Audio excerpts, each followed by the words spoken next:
We're doing it live because there's no editing. I'm gonna just talk about this for a second. My one problem with Tom Holland's Spider-Man, I thought, oh man, this is gonna be really serious. Let's watch it. On Spider-Man is this honestly might just sound so dumb, It is but we dumb. don't have a single whoa. So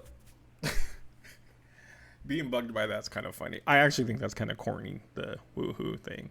Um, I it happens. I think Sam Raimi's. I know for sure it happens. I get it. You're excited. You got powers. Do I think it doesn't need to be there? I could take it or leave it, but it's not like something I need to have. I think it's a little goofy, but again, we don't know what it's like to get spider powers, how we'll react and be happy or not. I'd probably be robbing banks. I ain't gonna lie, the economy's bad. I'd probably turn into a bad guy, start webbing my face up and just not hurting anybody, just taking some money like Doc Ock did, throwing bags of coins. I don't know why that whole bank was full of coins. I don't really get that. I don't. But I don't know if I'd be woohooing as Spider-Man. But I get it. You love to be Spider-Man. I think they should have given us an origin story movie with Tom. No, God, no. Someone wrote that. I'm glad they skipped over that. I think this was the coolest way to do Spider-Man and put him in our world so different in the MCU world. God, I thought it was so much better than what they could have done. Not saying the other ones did wrong. It's just I'm glad we skipped over that, and that didn't define him. Like we know somewhere something happened, and that's why he's Spider-Man. But we don't just like you can't really compare. But Wolverine in the comics forever, he didn't have a past, and we just sit there wondering the whole time, what is it? We just followed the story. Joker, one of the most legendary villains ever, he has no origin. Like there's no, and they've tried to do similar things with it, and it just fails. And what the best thing about him is not knowing. So we don't ever sit there and scratch our head. And is it was he a failed comedian? Like some of these takes have taken, or is it like the Walking Phoenix Joker movie? But I just think yeah, as far as like having problems with certain ones, I do of course have my favorites. A lot of people are stuck with Toby, which is really, I mean, I understand it. I'm not gonna say it's odd. It's nostalgia. That's what it is. I grew up with that one. I think, was I in high school? But it was, I mean, it's our first Spider-Man movie. So people are just like, can do no wrong. But I mean, I kind of back up and magnify it. And you can watch a lot of these, and there are stupid things in a lot of them. There's good, and I hate the praise of number two because it's good. But people make it like it's flawless. Oh my God. I was watching the other day. There's so many dumb things that happen in that movie. Doc Ock is amazing in it, though. Was it Alfred? I forgot his last name. He's such a good actor, and he repraises the role so good in No Way Home. Just God, his delivery so well. Like I'm glad they didn't do the hair, the little bowl cut. I'm glad they didn't do that.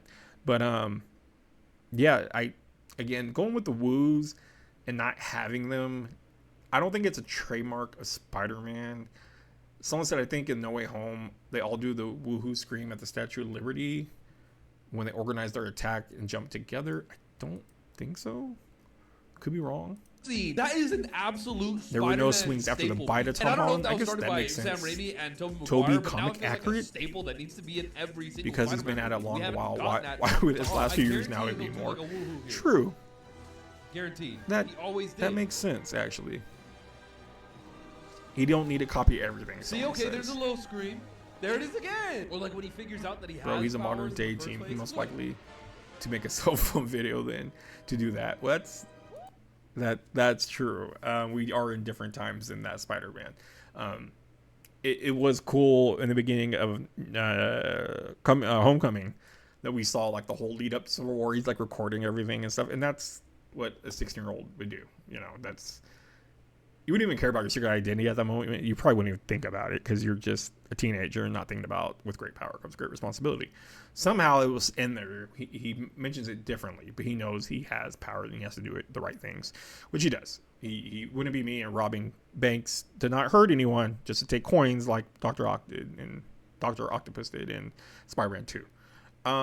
No one get hurt. I wouldn't even kidnap an old lady. I just would webbing people up and just go, sorry guys. And friendly neighborhood Spider-Man steer left on the wall.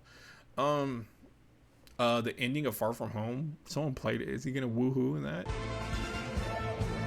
Oh. Wow, we got some woos. Wow. Okay, I see you. I see you. So he doesn't have no room to talk really, but I'm like, again, bro. I don't think Bro, you need I'm him. like 90% sure that Andrew Garfield gave us one too. I'm pretty sure it was after he got the number from Gwen, and then he went to go test out all of his. It's kind of cool that guy pointed that out because like, I don't remember at all. I've watched Homecoming, or I'm sorry, I've watched that movie a million times, Far From Home. Bro, which actually kind of reminds me of as I'm watching this, like, bro, I love. I think someone made it clear. A lot of it's when they're just learning to use their powers. Had his own flair with his swinging. Because in this case skateboard thing's kind of goofy. I hated that suit. His next one was so good, but I hated that suit. He had a lot of cool moves while he was swinging. It was so weird they focused on him skating so much. It was such a weird thing for Spider-Man. Never was like in his, even in his Ultimate comics, he wasn't like skating everywhere. Who was a little bit more grounded in that. Andrew's too good looking to be comic Spider-Man. Hero. He's a great actor. Like, he can be the bully. Good looking bully, I always said too. It's hard when you have those. You know what I mean? But literally, Tom has nothing. I don't know what his swinging style. That sucks that he says Tom has nothing because they clearly have it. But yeah, with Andrew Garfield, I think it's really weird they focus on the skateboarding. And like I said, he's like not great for me as Spider-Man. I think he is good as Spider-Man. He probably does. I was gonna get to this, but I'll get to it in a second. He just like is almost like too good looking in a way, and not that young looking, like a 16-year-old in high school. He looks like a young man, and he could have been like Flash Thompson, a bully, good looking guy getting the girl. Tobey Maguire, Tom Holland look like the underdogs. Tobey Maguire looks like a 35-year-old man as Spider-Man. I was happy with that movie, but goddamn, if you look at him as supposed to be a teenager, that's a grown-ass man going to school. That's Dawson's Creek going on over there. But yeah, it's kind of a shame that he thinks Tom Holland didn't do the woos. And I'm not a fan of the woos. They could be there, they could not be there, but I think it's just a little overreacting. But again, I've never been bitten by a spider and reacted to it. Like I said, again, I'd probably just rob some banks. Don't hurt anybody, but I'd probably rob some banks. I'd be a bad guy probably, because with great responsibility comes great opportunity. Read the hood. Yeah, but like my thing is what we're missing. It's funny that someone shared that, by the way, that Far From Home, he does do it at the end of Far From Home. So everyone woos. But my thing is, why I wanted to even talk in the video, is we're not getting quips. Spider-Man doesn't really do it good. Andrew Garfield's probably the best they used it with, especially number 2. I have a lot of opinions about number 2, but he was so good in the beginning talking, and even like the first one where he's like sneezing and stuff, that's kind of Spider-Man like. It kind of got a little too annoying for me at parts, but at least they were trying to add the quipping. I appreciate them trying to make him be like having fun and being goofy. I like it more when he's fighting villains, because he kind of uses it as a distraction while he's fighting them. He kind of uses it as a thing, as a tool, a mechanism in a way to get people to get off their, they get mad. Like when they he sprays them on the face, and then like, nice try, Gobby, and they yank it off. I think Tobey Maguire calls him Gobby at one point. So I'm just thinking about some of the lines in those movies. You're gonna cry, or whatever the hell he says. But yeah, I think a lot of things, like, they did pretty good with Tom Holland in Civil War. He wasn't quipping, making fun of them, but I did like him being like a kid, talking about Winter Soldier's arm, and talking about, like, I think something with Falcon, like his technology, I don't know. And then, having that small chat with Cap.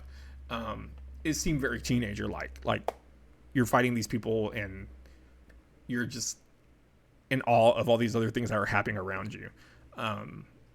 I dug that. It was close to quipping, but twipping and quipping, but that's the thing I do feel like they've missed out on many of them. And Amazing Spider-Man 2 is the only one I really seen them do it. Tobey Maguire, I think, kind of does the Macho Man, a little bit, but that's still kind of a cornball lines and stuff. And people are like, that's not what I wouldn't be allowed today, what he says. But yeah, I don't know. I'm okay with the woos. I'm okay with not the woos. Like, we don't need it, but apparently they've been in all of them. And yeah, they're there. But what I want to see, what's missing in Spider-Man the most, in all the Spider-Man movies, what's missing are the quips. That's my thing. The crap talking while you're fighting a bad guy. And like I said, Amazing Spider-Man 2 is the closest we got. And then Civil War, we do get a little banter. I liked it because he was like a kid, you know, more like a teen getting excited in the fight and talking about all these different things. But he wasn't like doing the normal Spidey thing, talking crap like he normally does.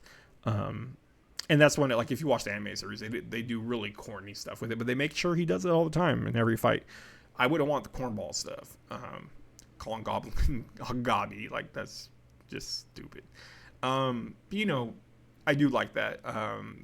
But again, sometimes maybe people are worried it might come off, like it said, cornball, like a little goofy. But I think Andrew Garfield scene in the beginning when he's stopping the truck and stuff, he does a good job when he's like going through the window and stuff like that. They make him like be really silly and fun. I think that's very Peter Parker, Spider-Man like. So that's the best we've gone, but I think we really need to get there. But I think Holland's already kind of fleshed out Peter now, so I don't think we're gonna see those quips unless we get people wanting to take him in a different direction. But it doesn't look like he's gonna be in that direction. So we might just have a Spider-Man with no quips ever, really, and that kind of sucks. But I'm appreciative of what we do have. We had a lot of good runs with Spider-Man, and he is missing some things, but for the most part, you can't complain about any of them, really. I don't think any of, well, there's some that are bad, but you got to appreciate stuff. I should say that about Spider-Man. And it's probably one of the best superheroes ever. Like, most iconic Superman, but like, when you think of a superhero and what they mean and what they do, and you kind of compare yourself to the average guy going through life, and that's kind of Spider-Man. So I think everyone kind of puts them up there on the top tier of the list of what it is to be like, this is a superhero, represents a superhero. And I think Superman's like an icon that represents a superhero in a way, like what it is to be a statue of a superhero. And, you know, but who you relate to the most, it's going to be, of course, someone like Spider-Man. But that being said, that's what I think is missing. Not the woos. I think the quips are missing. And I don't think we're getting them anytime soon. So it kind of sucks. But again, maybe they're avoiding it because it might sound corny.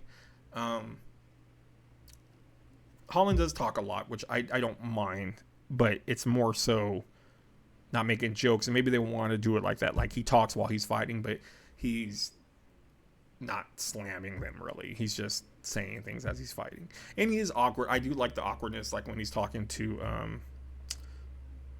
Childish Gambino. He's supposed to be like the Prowler or whatever. It's just really awkward when he's trying to change his voice and stuff. Like, I like those kind of things. It's done well. But yeah, so there's funniness in there. But yeah, for the most part, no quipping. But maybe we'll get it someday. Maybe we won't. But otherwise, I'm okay. I don't know about the woos, but we don't have to have them wooing. And, you know, we all thought Holland didn't because he didn't get the powers on screen. But I guess he woos at the end of Far From Home. So go watch it if you don't believe it. And we're not editing. So see you guys later. Bye.